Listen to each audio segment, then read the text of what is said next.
Hey everyone, there's a line doing its rounds right now in the tech industry that sounds really smart, but it should make you pause.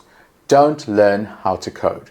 You've probably heard this echoed by leaders like Jensen from NVIDIA, framed as progress. AI will write the code, natural language is the new interface, and everyone's now a builder. And sure, part of that is completely true.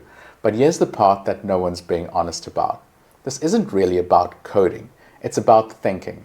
Because the moment you stop learning how things work, how systems connect, why decisions are made, what trade-offs exist, you don't just really save time, you lose context. And once context is gone, well, it's a whole different ballgame. AI removes friction, and that's its power.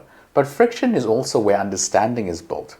If you use AI to advance your skills, great. If you're using it to replace your cognitive effort, that's a dangerous intersection.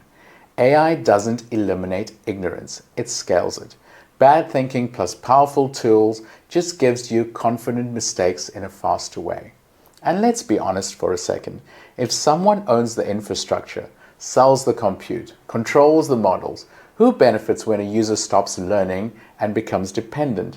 So it's not a conspiracy, it's just an incentive doing what incentives do. Dependency is very profitable. So, AI should extend your mind, not replace it. The future doesn't belong to people who use AI, it belongs to people who can still think, question, and understand systems well enough to challenge them.